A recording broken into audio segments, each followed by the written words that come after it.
പ്രയാഗ്രാജിൽ നടക്കുന്ന മഹാകുംഭമേളയിലെ മാല വിൽക്കാനെത്തിയ പെൺകുട്ടി ഒറ്റ രാത്രി കൊണ്ടാണ് ഇന്ത്യയാകെ തരംഗമായി മാറിയത്. 16-കാരിയായ മോനി ഫോസ്ലെ എന്ന മൊണാലിസയുടെ ജീവിതമാണ് ഒറ്റ രാത്രി കൊണ്ട് കീഴ്മേൽ മറിഞ്ഞത്. ആകർഷണീയമായ ചാരക്കണ്ണുകളും സുന്ദരമായ ചിരിയുമാണ് മധ്യപ്രദേശിലെ ഇൻഡോർ സ്വദേശിയായ മൊണാലിസയെ പ്രശസ്തയാക്കിയത്. ഇന്റർനെറ്റിൽ വൈറലായതോടെ നിരവധി പേരാണ് മൊണാലിസയെ തേടി എത്തിയിരുന്നത്. പെൺകുട്ടിയെ കാണുന്നതിനും വീഡിയോയും ചിത്രങ്ങളും പകർത്തുന്നതിനും നിരവധി പേർ കുംഭമേള നടക്കുന്നിടത്തെത്തി. എന്നാൽ ഇത് പിന്നീട് ബുദ്ധിമുട്ടുണ്ടാക്കുന്നുവെന്നും മാലയുടെ വിൽപ്പന നടക്കുന്നില്ലെന്നും പരാതിപ്പെട്ട് പെൺകുട്ടിയുടെ അച്ഛൻ തന്നെ രംഗത്തെത്തിയിരുന്നു. പിന്നീട് കുട്ടിയുടെ മാതാപിതാക്കളാണ് കച്ചവടം നടത്തിയത്. ഇതിനിടെ മൊണാലിസയെ തേടി നിരവധി ഓഫറുകൾ വന്നു. പരസ്യചിത്രങ്ങളിൽ അഭിനയിക്കുന്നതിന് നിരവധി പേർ മൊണാലിസയെ സമീപിച്ചു. എന്തിനധികം ബോളിവുഡ് സംവിധായകൻ സനോജ് മിശ്ര മൊണാലിസയുടെ വീട്ടിലെത്തി ഒരു സിനിമയിൽ അഭിനയിപ്പിക്കാം എന്നും വാഗ്ദാനം ചെയ്തു. ഇതിനിടെ കേരളത്തിലും മൊണാലിസ എത്തി. ബോബി ചെമ്മണ്ണൂരാണ് മൊണാലിസയെ കേരളത്തിലേക്ക് എത്തിച്ചത്.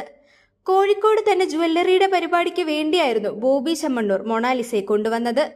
നിരവധി പേരാണ് മൊണാലിസയെ കാണാനായി കോഴിക്കോട് എത്തിയിരുന്നത്. 15 ലക്ഷം രൂപയാണ് മൊണാലിസയ്ക്ക് ബോബി ചെമ്മണ്ണൂർ പ്രതിഫലമായി നൽകിയതെന്ന് റിപ്പോർട്ടുണ്ടായിരുന്നു. ഇപ്പോഴിതാ മൊണാലിസയുടെ മറ്റൊരു വീഡിയോയാണ് സോഷ്യൽ മീഡിയയിൽ വൈറലായിക്കൊണ്ടിരിക്കുന്നത്. തന്റെ അമ്മ തന്നെ കാണാൻ വന്നതും അമ്മയ്ക്ക് മൊണാലിസ മാല സമ്മാനമായി നൽകുന്നതുമാണ് വീഡിയോയിലുള്ളത്. മൊണാലിസ തന്നെയാണ് വീഡിയോ തന്റെ ഇൻസ്റ്റാഗ്രാമിൽ പങ്കുവച്ചിരിക്കുന്നത്. നിരവധി പേരാണ് വീഡിയോയ്ക്ക് താഴെ വൈറൽ താരത്തെ പ്രശംസ കൊണ്ട് മൂടുന്നത്. നോക്കൂ, എന്റെ അമ്മ ഇന്നെന്നെ കാണാൻ വന്നിരിക്കുന്നു, ഞാൻ അവർക്കായി ഒരു സമ്മാനം കൊണ്ടുവന്നിട്ടുണ്ട് എന്ന് പറഞ്ഞതിനു ശേഷം മൊണാലിസ അമ്മയെ മാല അണിയിക്കുന്നതാണ് വീഡിയോയിലുള്ളത്. മാല അണിയിച്ച ശേഷം അമ്മ മൊണാലിസയെ കെട്ടിപ്പിടിച്ച് ഉമ്മ കൊടുക്കുന്നതും കാണാം. എന്റെ അമ്മയാണ് എനിക്കെല്ലാം എന്ന് മൊണാലിസ പറയുന്നതും വീഡിയോയിലുണ്ട്. ഇതാണ് ഇന്ത്യൻ സംസ്കാരം എന്നാണ് ഇതിന് താഴെ ഒരാൾ കമന്റ് ചെയ്തിരിക്കുന്നത്.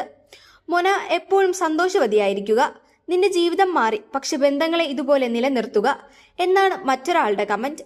മൊണാലിസയുടെ നന്മയാണ് വീഡിയോയിൽ കാണുന്നതെന്നാണ് മറ്റൊരാൾ പറയുന്നത്. അതേസമയം മലയാളികളും വീഡിയോയ്ക്ക് താഴെ കമന്റ് ചെയ്യുന്നുണ്ട്. ബോബി ചെമ്മണ്ണൂർ സമ്മാനിച്ച വലിയ മാല എവിടെ പോയി? ആ മാലയാണോ ഈ മാല എന്നാണ് ചിലർ ചോദിക്കുന്നത്. ഐ ലവ് ബോച്ചെ എന്ന കമന്റ് ചെയ്യുന്നവരുമുണ്ട്.